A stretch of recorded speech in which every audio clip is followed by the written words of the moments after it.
Hello friends, KG classes में आपका स्वागत है। आज हम आपको second part my struggle for an education by Booker T Washington second in the fall of 1872 से लेकर that was not a great deal. Para third है, यूपी 1990 में ये आया था बोर्ड में। Reference: these lines have been taken from the lesson my struggle for an education written by Booker T. Washington, a great Negro writer and social reformer. Context: the author was a coal miner in his boyhood days. He wanted to join the Hampton Normal and Agriculture Institute in Virginia. In the present passage, he tells us about permission from his mother and help from brother at the time of his departure to the Institute of Virginia.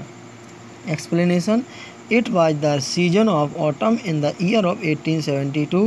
At that time, B.T.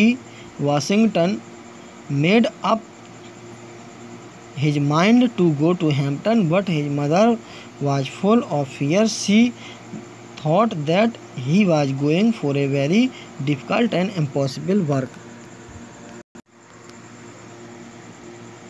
She had no faith in the success of her son's educational plan. Therefore, she gave only an unwilling permission to her son to go to Virginia and to join the Hampton Normal and Agriculture Institute. The author did not have enough money to buy new clothes and to pay for fare to Virginia. His brother John gave him as much money as he could, but it was not sufficient.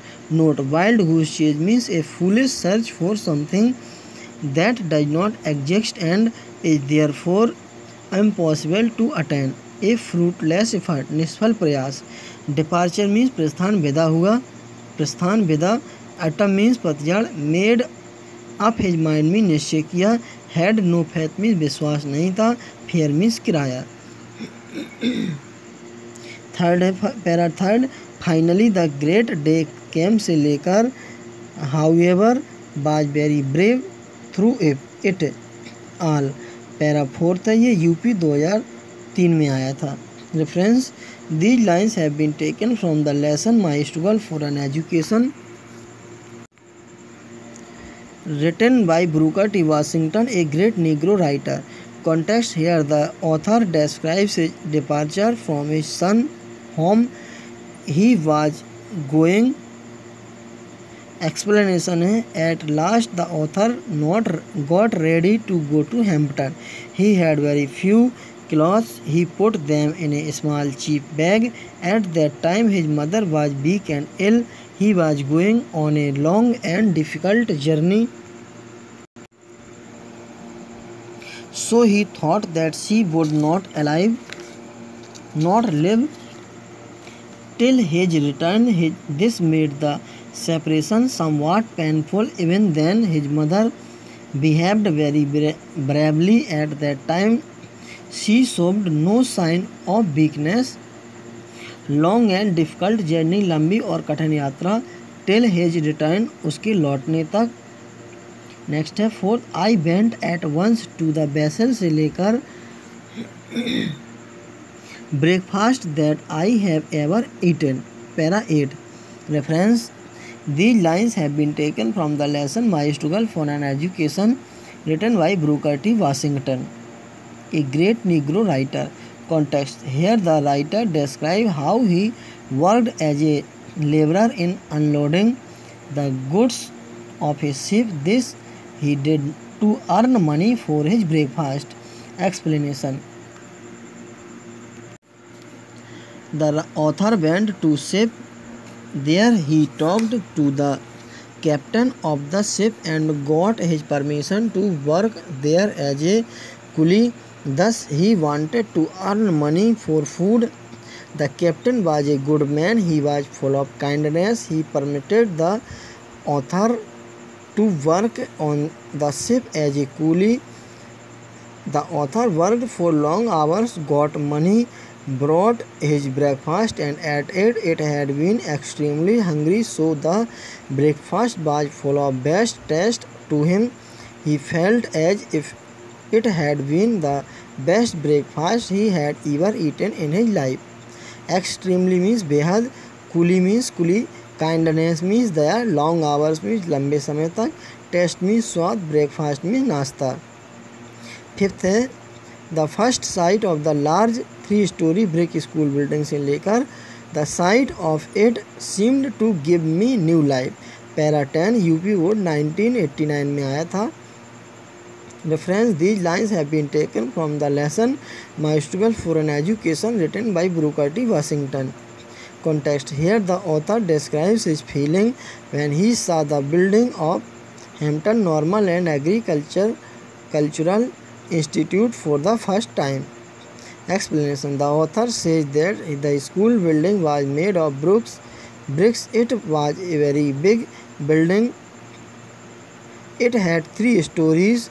He reached there with much pain. What the first sight of the school building filled him with joy. It was a kind of reward. He forgot all the troubles of a long journey. On seeing it, he was filled with new courage and pleasure. His ambition was fulfilled. Bricks means ईंटें.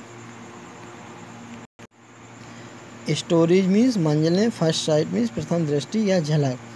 Next है having been so long without proper food से लेकर admitting me as a student. Para 11 reference these lines have been taken from the lesson my struggle for an education written by Booker T. Washington. Context. Here the writer expresses the reasons why he could not produce good impression upon the head teacher. Explanation. The author had no money to buy food in his journey. He had no chance to bath and had no clothes to change. He therefore stood before the head teacher in a poor, dirty and shabby appearance. It did not create a good impression upon her. The author could very well know from her face that she formed a very poor opinion about him. She did not consider him worthy for admission. She thought that such a tired, dirty and silky boy would not be good student. To bath means स्नान करना. Shabby appearance means भद्दी आकृति. Create means उत्पन्न करना. Impression means प्रभाव. Form means बनाई. Poor means खराब. Opinion means राय. Consider means think सोचना. Worthy means योग्य. नेक्स्ट है I was one of the happiest soul on earth से लेकर great negro writer and social reformer. Context. I ever passed तक. Last para UP ये 1993 में, 96 में, 2003 में आया था. Reference these lines have been taken from the lesson my struggle for an education written by Booker T. Washington, a great negro writer and social reformer. Context. Here the writer expresses his inner happiness when he heard the words of the head teacher, I guess you will do to enter this institution. Explanation. On getting permission to join the Hampton Normal and Agriculture Institute, the author was very much pleased. He felt that he was the happiest man in the world. The sweeping of the recitation room was in fact his admission test. His future depended on it. During his student life, the author had passed many examinations, but none of them was as important as the sweeping examination of the Hampton School. The author regards it as the best examination which he passed in his life. Sweeping में झाड़ू लगाना. Recitation room means कविता पाठ का कमरा. Social reformer में समाज सुधारक. Inner happiness में आंतरिक प्रसन्नता. रिगार्ड्स में समझता है. नेक्स्ट है I had never been in a large city से लेकर I walked the street. Para 6 reference These lines have been taken from the lesson My Struggle for an Education written by Booker T. Washington. Context. The writer was going to Hampton. On the way he happened to come to the city of Richmond. In this passage he describes his confusion and plight in that large city where he had reached by all fall of night. Explanation: the author Wajib is resident of a small town of Malden. He had never seen any big city in his life, so he was badly and confused after entering the large city of Richmond. It was the fall of night. He was totally without money. He knew nobody in Richmond. He did not know the roads and had no destination to reach. The lodgings would not admit him without charging money. In utter confusion, he remained wandering till after midnight. Resident means निवासी, confused means भ्रमित या तय न कर पाना कि क्या किया जाए। डेस्टिनेशन मीन्स वह स्थान जहां यात्रा समाप्त की जाती है। लॉजिंग मीन्स यात्रियों के ठहरने का स्थान। अटर मीन्स बहुत अधिक। नेक्स्ट है I must have walked the streets लेकर I was everything but discouraged. Para 7। Reference: these lines have been taken from the lesson My Struggle for an Education. The writer of this lesson is Booker T. Washington. Context: the writer entered the large city of Richmond at the fall of night. He was a total stranger to the city. He had no money to pay for a lodging, so he walked the street in a confused search for some place for stay at night. Explanation: till after midnight the writer remained wandering on the roads of Richmond. By midnight he felt badly tired. He was left with no strength to walk any more. He was hungry, without money to purchase anything to eat. Even in that miserable condition he did not lose courage. Stranger means अनजान, lodging means यात्री निवास, stay means ठहरना, wandering means भटकना, miserable means दुखद, courage means साहस। Next है my work pleased the captain so well that he told me से लेकर in every way possible I continue to sleep under the side walk. Para 9। Reference: these lines have been taken from the lesson my struggle for an education written by Booker T Washington. Context: the author was without money in an unknown city of Richmond. He was extremely hungry but unable to buy any food, so he worked on a ship, got some money, bought food and ate it. Explanation: the author's hard work pleased the captain of the ship so much so that he allowed the author to work on the ship for days to come. The author got a small amount a day, yet he was happy to work there. He labored hard for many days on the ship. Whatever he saved there was not enough to reach Hampton because much of his money was spent on food. In order to save more money, he used to sleep at no better place than under the sidewalk by the road. Extremely means बहुत अधिक, amount means पैसे, labored means परिश्रम किया, sidewalk means सड़क के किनारे की पटरी पर लोग चलते हैं। नेक्स्ट है I continued to linger about her से लेकर chance to show what was in me. Para 11। Reference: these lines have been taken from the lesson My Struggle for an Education. This lesson has been written by Booker T. Washington. Context: the author stood before the head teacher for admission to the Hampton Institute. He was dirty in appearance and clothing. The head mistress could not decide whether to give admission to such a dirty boy. Even then the author remained standing there before her. Explanation: the head teacher remained silent for some time on the subject of the author's admission to her school. Meanwhile, the author continued to stay there. He wanted to give an impression of his ability and to seek the favor of the head teacher. The head teacher was permitting admission to the author other students, but neglecting the author. This neglect put him in a very painful situation. The author was sure of being as much worthy of admission as others, but the silence of the head teacher made him utterly frustrated. What he wanted was just a chance to prove his worth. Comprehension question on passage.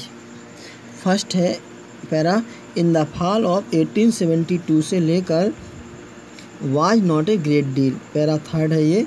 Question है what was the determination of the writer. Answer, the determination of the writer was to make an effort to get there Hampton. Question है what did his mother feel. Answer, the mother felt a grave fear because in her opinion her son was going out on an impossible task. Next question है did she fully agree to his proposal. Answer, no, she did not agree to her son's proposal. Question है why did he need the money and who gave it to him. Was the monetary help sufficient. Answer है he needed the money to buy clothes and pay his traveling expenses. Next para है finally the great day come से लेकर was very brave through it all. Para fourth है. Question है why was it a great day for the writer. Answer, it was a great day for the writer because on that day the writer set out for Hampton. Second है with what did he start on a journey. Answer है he started on a journey with a few garments in a small cheap satchel. Next है question what was the condition of his mother at that time. Answer, at that time his mother was weak and ill. Next question है why was the writer sad.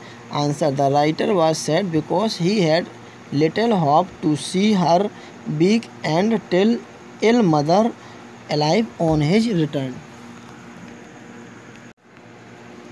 Next para है I must have से लेकर 2 feet over my head. Para 7 UP board 1989 में ये आया था. Question है why did the writer become very exhausted. Answer, the author became very exhausted because he had been walking the streets till after midnight. Second question है what was his condition at that time. Did he lose hope because of that. Answer है eight that time he was so much exhausted that he could walk no longer. No, he did not lose hope due to it.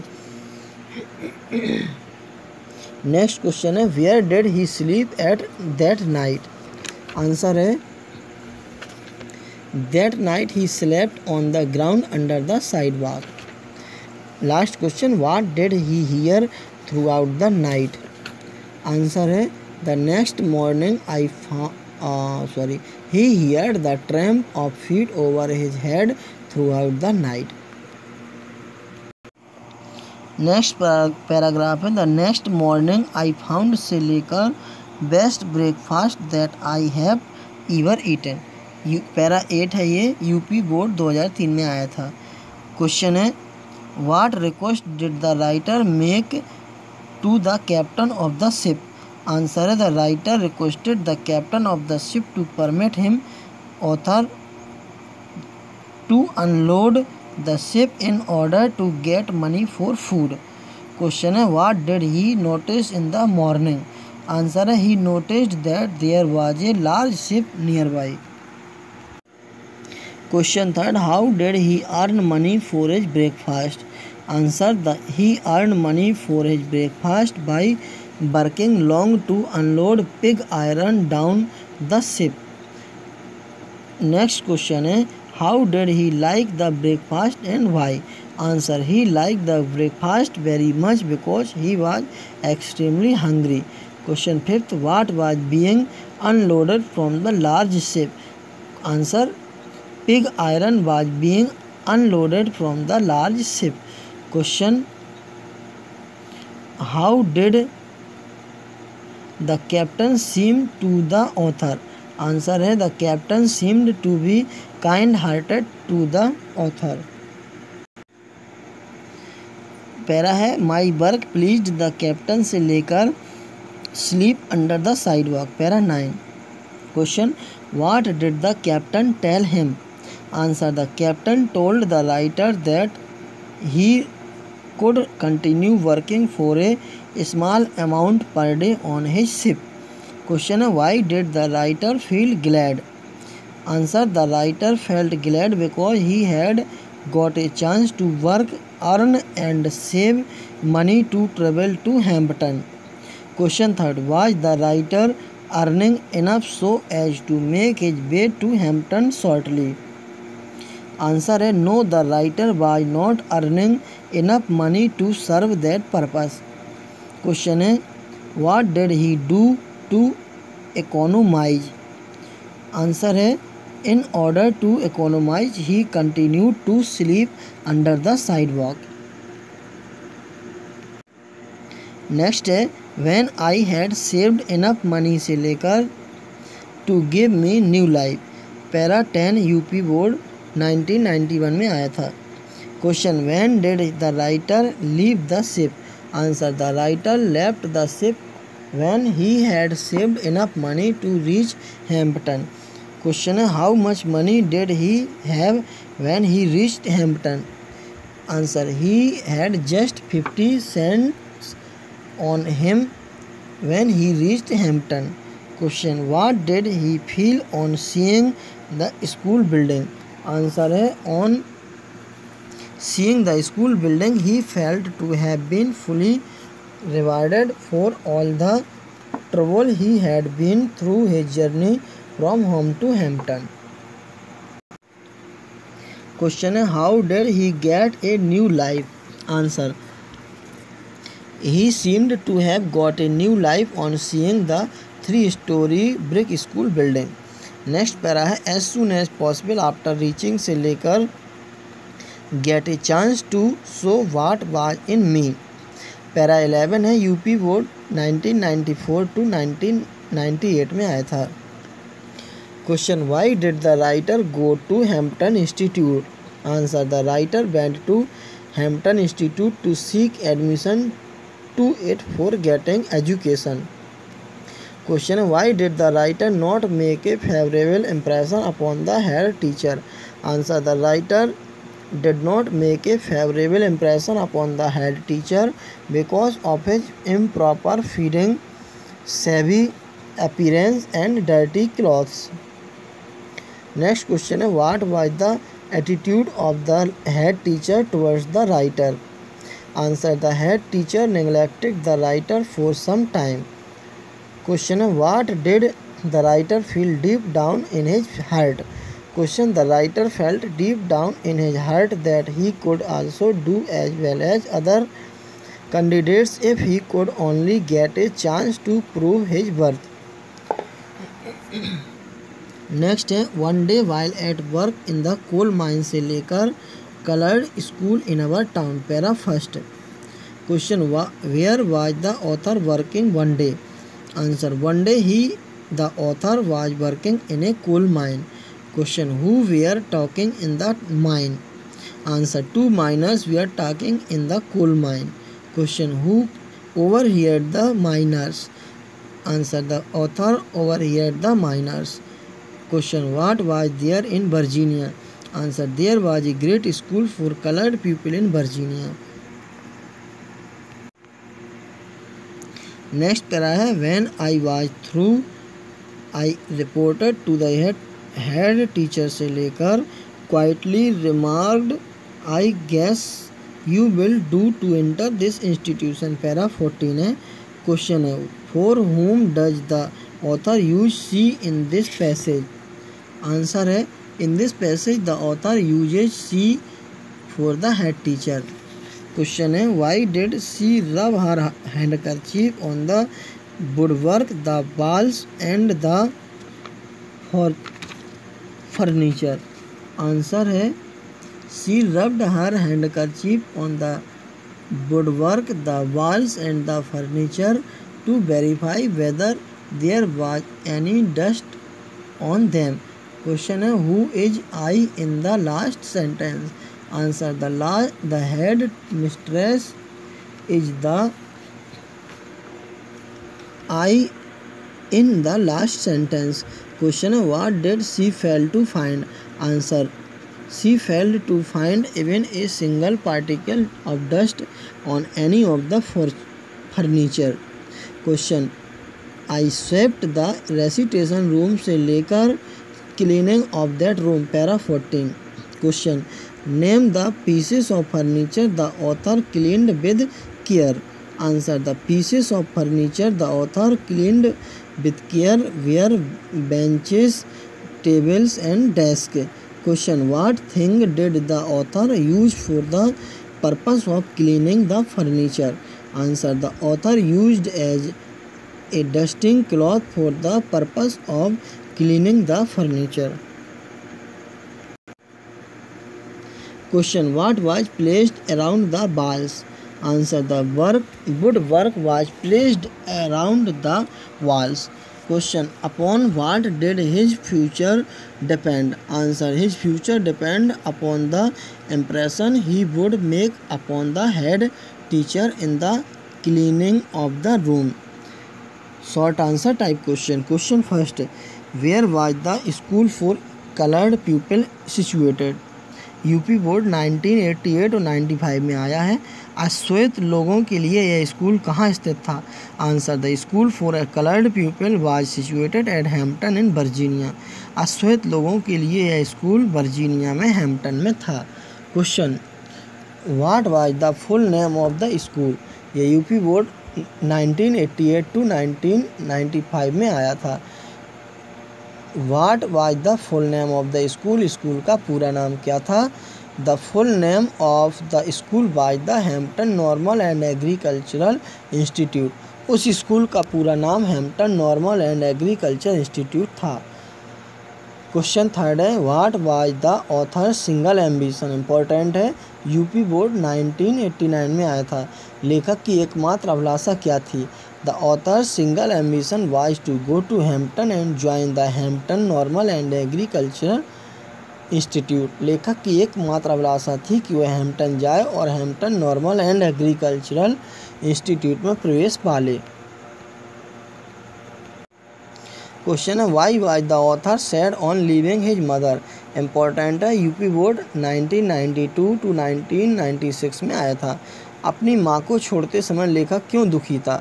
The author mother was weak and sick, he had no hope to see her again, therefore he was sad at the time of leaving his mother. लेखक की माँ दुर्बल व बीमार थी, उसे अपनी माँ को दोबारा देखने की आशा नहीं थी, इसलिए अपनी माँ से विदा होने के समय वह उदास था। Question how did the writer Booker T Washington spend his first night in Richmond? लेखक ने वहाँ अपनी पहली रात कैसे बिताई? Answer the writer spend his first night in Richmond by walking the street till after midnight, then he lay there on the ground under a sidewalk.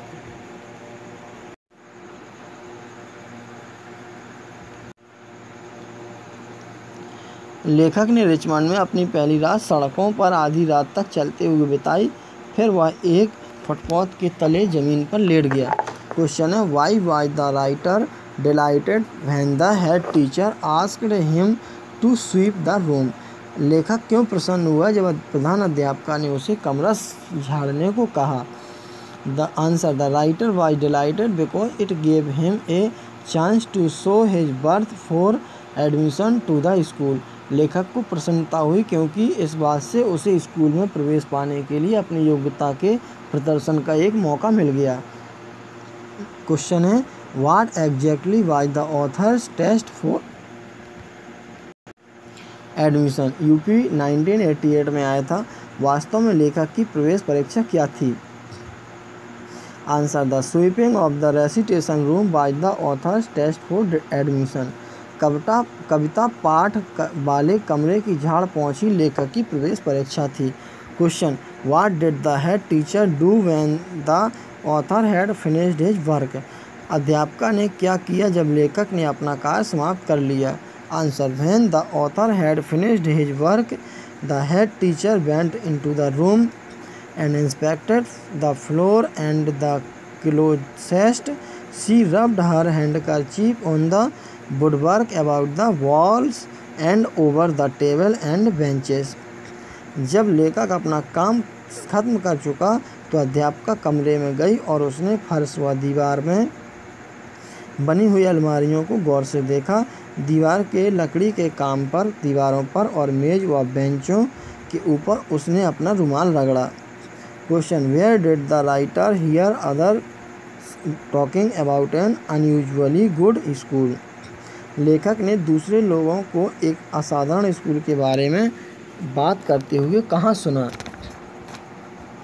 Question, the writer heard other talking about an usually good school in the coal mine where he used to work in his boyhood days. कोयले की उस खान में जिसमें लेखक अपने बचपन के दिनों में काम किया करता था, लेखक ने दूसरे लोगों को एक असाधारण बढ़िया स्कूल के बारे में बात करते हुए सुन लिया। Question, why did it appear to him to be the greatest place on earth? उसे यह पृथ्वी पर सबसे महान स्थान क्यों प्रतीत हुआ?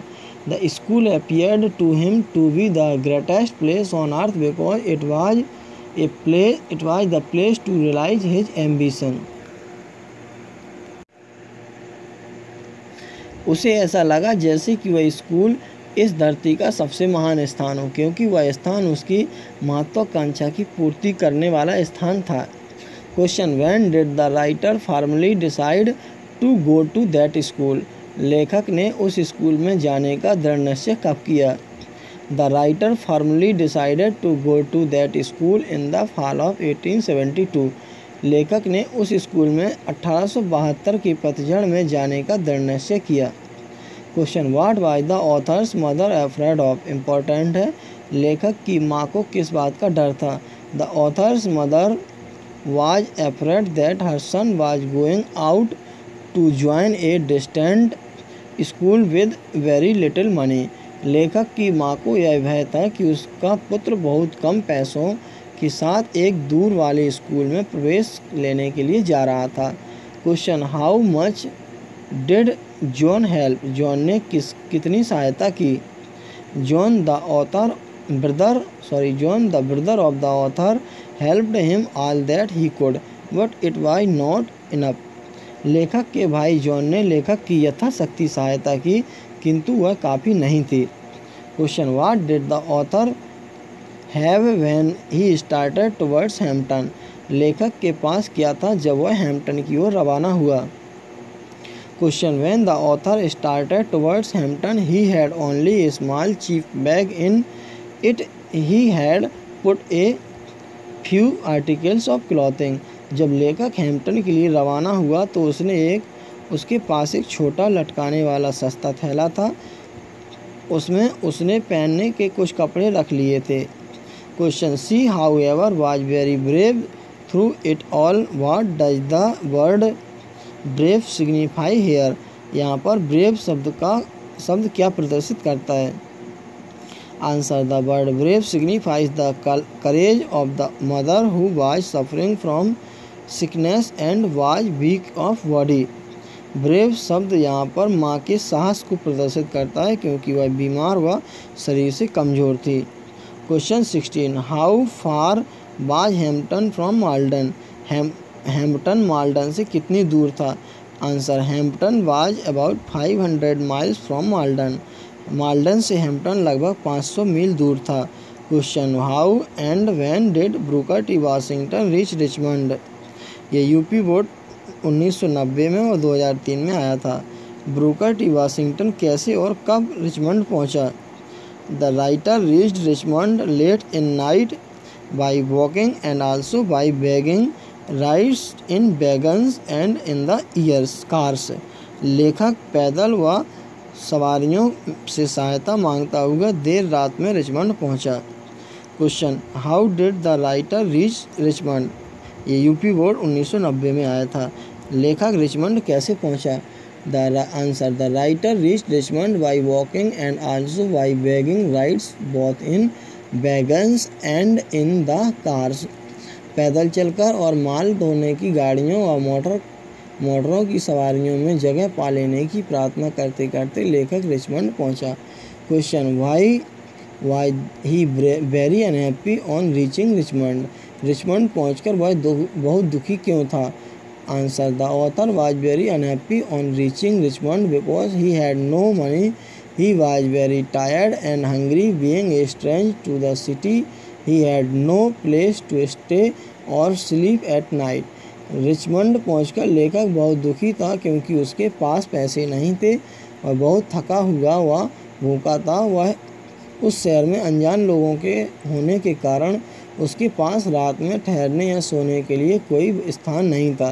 Question: what request did he make to the captain of the ship? जहाज के कप्तान ने उससे क्या प्रार्थना की? Answer: he requested the captain of the ship to permit him to help unload the ship in order to get money for buying food. जहाज के कप्तान ने उससे प्रार्थना की कि उसे जहाज से माल उतारने की अनुमति दे दी जाए। जहाज के कप्तान से उसने प्रार्थना की कि उसे जहाज से माल उतारने की अनुमति दे दी जाए ताकि वह भोजन खरीदने के लिए कुछ पैसे प्राप्त कर ले। Question: what did he do to save money? धन बचाने के लिए उसने क्या किया? Answer: he slept under the sidewalk to save money. धन बचाने के लिए वह फुटपाथ के तले सो जाता था। Question: how much money did the author have on reaching Hampton? Hampton पहुंचने पर लेखक के पास कितना धन था? On reaching: answer: on reaching Hampton the author had only 50 cent. Hampton पहुंचने पर लेखक के पास केवल 50 सेंट्स थे। Question: what gave a new life to the writer? या इम्पोर्टेंट है, यूपी बोर्ड 1991 में आया था। लेखक को नया जीवन किसने दिया? The first sight of large 3-story brick school building gave a new life to the writer. विशाल 3 मंजिल के ईंटों वाले स्कूल के भवन ने लेखक को एक नया जीवन दिया। Question: why could the writer not make a good impression upon the head teacher? प्रधान अध्यापक पर लेखक अच्छा प्रभाव क्यों नहीं डाल सका? Answer: the writer had not taken proper food and bath for a long time. His clothes were also dirty, therefore he could not make a good impression upon the head teacher. लेखक ने एक लंबे समय से ढंग से भोजन व स्नान नहीं किया था, उसके वस्त्र भी मैले कुचैले थे, इसलिए वह प्रधान अध्यापक पर अच्छा प्रभाव नहीं डाल सका था। Question: what did the head teacher ask him to do? प्रधान अध्यापक ने उससे क्या करने को कहा? Answer: the head teacher asked him to take the broom and sweep the recitation room. प्रधान अध्यापक ने उससे झाड़ू उठा लेने व कविता पाठ करने वाले कमरे को साफ कर देने के लिए कहा। Question: what did he do in the recitation room? उसने कविता पाठ के कमरे में क्या किया? Answer: he swept the recitation room 3 times. He dusted in it 4 times. Then he cleaned all the woodwork and the furniture inside there. कविता पाठ वाले कमरे को उसने 3 बार झाड़ा, 4 बार उसकी धूल पहुँची, फिर उसने वहाँ अंदर वाले लकड़ी के सभी काम व फर्नीचर को साफ किया। नेक्स्ट क्वेश्चन है, what impression does this essay produce upon you? Important है ये, आपके ऊपर यह निबंध क्या प्रभाव डालता है? Answer: this essay produce the impression that we can successful in life if we try hard with firm will and determination. A sincere effort is always rewarded. यह लेख प्रभाव डालता है कि यदि हम दृढ़ इच्छा शक्ति के साथ कठोर चेष्टा करें तो हम जीवन में सफल हो सकते हैं। Thanks, best of luck.